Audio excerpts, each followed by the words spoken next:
दिग्रस नगरपालिका चुनाव के तहत विभिन्न राजनीतिक दल चुनावी प्रचार में कूद चुके हैं। कई तरह के तर्क पेश करते हुए आश्वासनों की खैरात बांटकर जनता को अपनी ओर आकर्षित करने का प्रयास किया जा रहा है। ऐसे में उद्धव बालासाहेब ठाकरे गुट पैनल का नेतृत्व कर रहे सांसद संजय देशमुख ने इन बीसीएन दिग्रस संवाददाता जुबैर खान से शहर की जनता से जुड़े महत्वपूर्ण मुद्दों पर बात की है।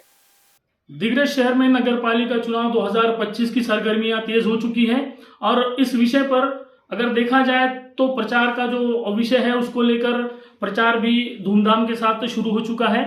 और इसी मुद्दे पर हम आज आए हैं संजय देशमुख जी के पास, जो यवतमाल वाशिम लोकसभा निर्वाचन क्षेत्र के सांसद है, जो इस शहर का और लोकसभा क्षेत्र का प्रतिनिधित्व करते हैं संसद में। तो नगरपालिका चुनाव को लेकर उद्धव बालासाहेब ठाकरे गुट के कई उम्मीदवार इस चुनाव में उतरे हैं। तो दिग्रस शहर की काफी समस्याएं हैं, उनको लेकर हम संजय देशमुख से बात करना चाहते हैं। आइए उनसे बात करते हैं। सर, स्वागत है आपका हमारे चैनल में।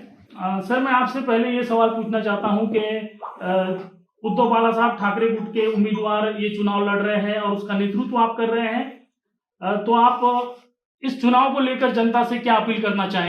9 साल पहले से ही इनकी सत्ता नगर परिषद पर थी। दिग्रस का क्या हाल इन लोगों ने किया, ये सभी जाति धर्म के लोगों को पता है। और जिस ढंग से नगर पालिका चलाई गई, जो नगर पालिका हमारे जब ताबे में थी, हमारी सत्ता थी, तो यहाँ के सभी जाति धर्म के लोगों को न्याय देने का काम हमारे माध्यम से किया। जैसे ही इनकी सत्ता आई, दिग्रस की लूट हुई।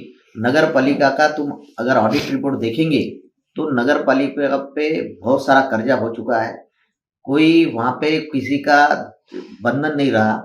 सारे कर्मचारी खुलेआम वहां पे जो काम करते हैं, किसी का वचक न रहते हुए जो फ्रॉड हुआ, जो दिग्रस में लेआउट का फ्रॉड हुआ, उसके बाद में जो रोड के काम हुए वो तुम आंखों से देख रहे हैं।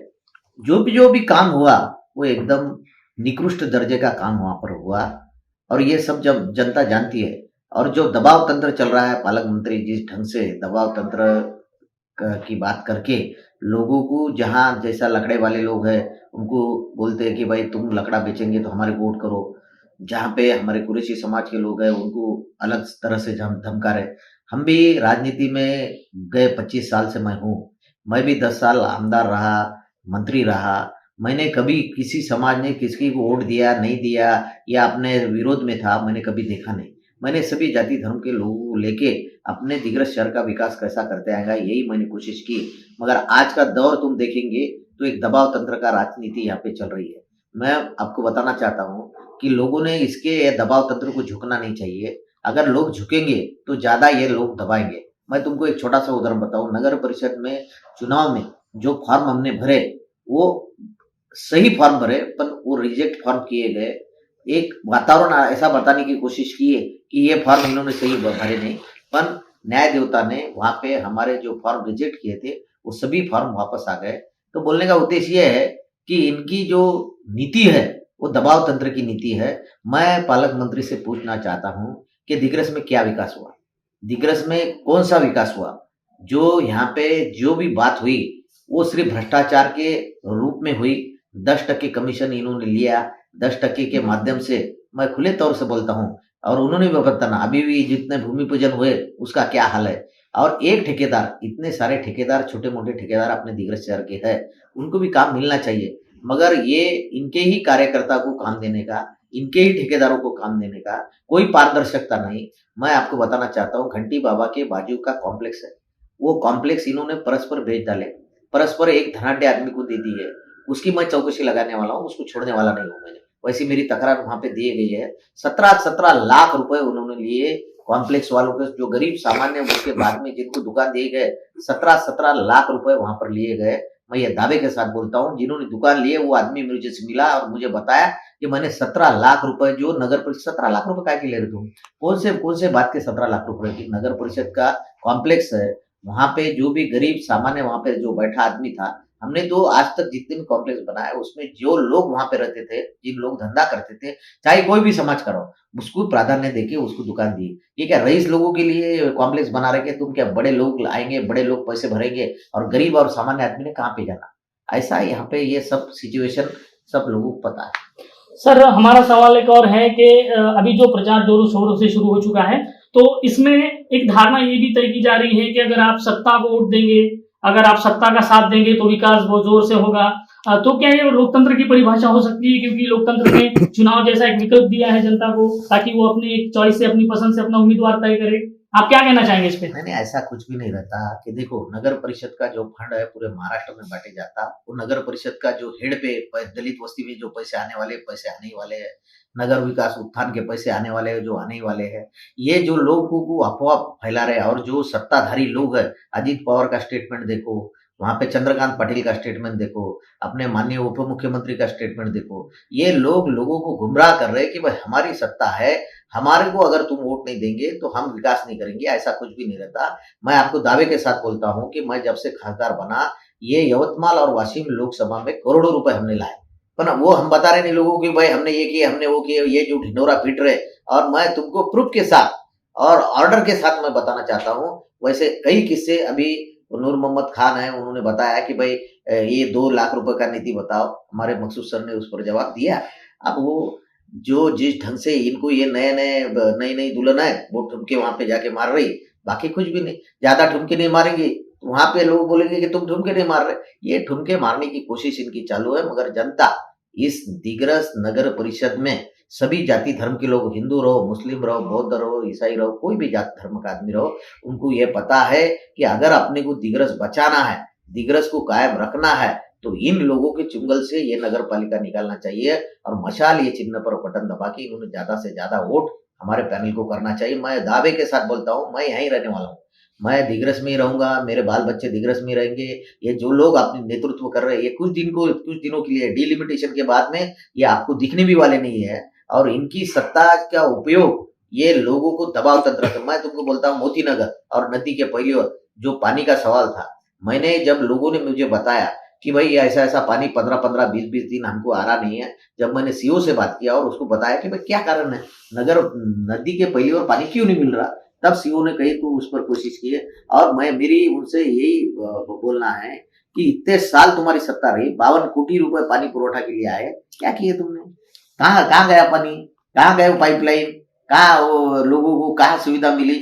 गरीब सामान्य आदमी, नदी के पहली ओर काम करने वाला, रोजंदारी से काम करने वाला आदमी, उसको सादा पानी नहीं मिला, इससे दूसरा दुर्दैव क्या हो सकता?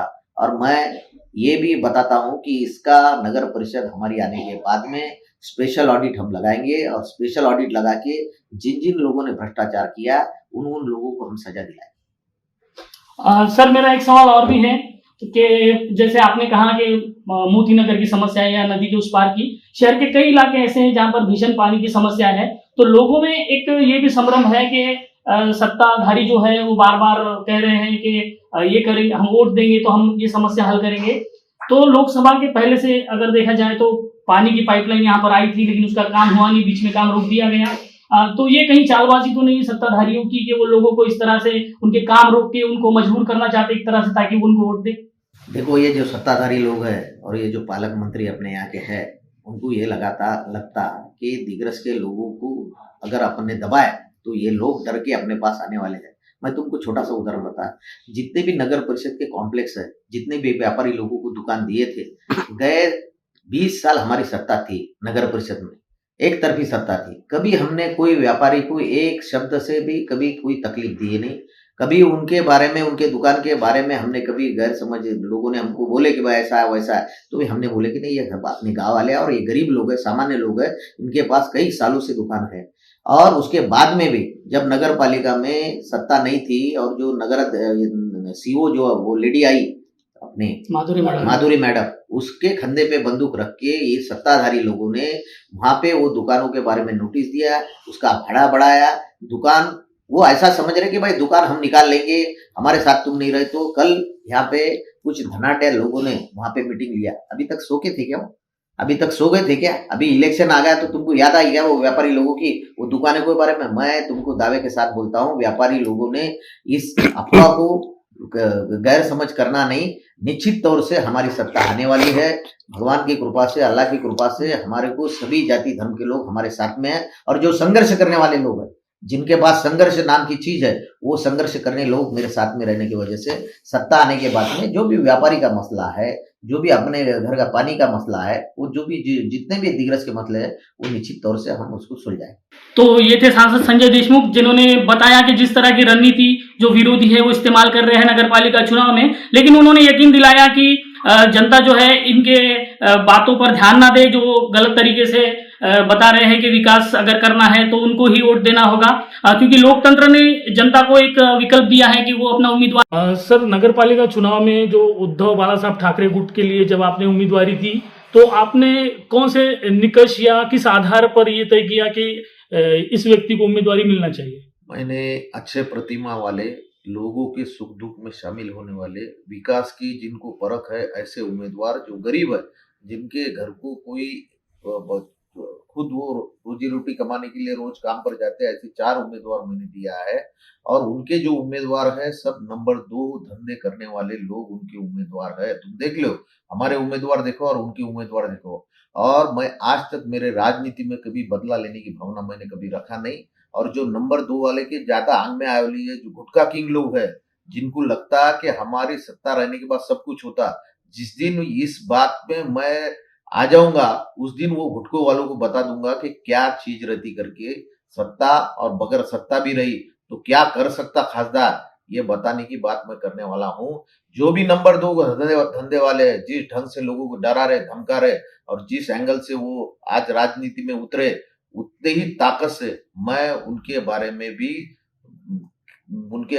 भी घोषणा करता हूँ कि नंबर 2 दिग्रस में मैं चलने नहीं दूंगा। तो ये थे सांसद संजय देशमुख, जिन्होंने बताया कि जिस तरह की रणनीति जो विरोधी है वो इस्तेमाल कर रहे हैं नगर पालिका चुनाव में, लेकिन उन्होंने यकीन दिलाया कि जनता जो है इनके बातों पर ध्यान ना दे, जो गलत तरीके से बता रहे हैं कि विकास अगर करना है तो उनको ही वोट देना होगा। संजय देशमुख की इन बातों से सुनकर ये लगता है कि इनकी नगर पालिका चुनाव को लेकर जो इनके उद्देश्य है जनता के काम के लिए, वो पूरी तरह से उन्होंने स्पष्ट कर दिए हैं, और उन्हें पूरा यकीन है कि जनता उनका इस चुनाव में पूरी तरह से साथ देंगी और निश्चित रूप से विजय उनकी होगी। इन BCN न्यूज के लिए दिग्रस से जुबैर खान।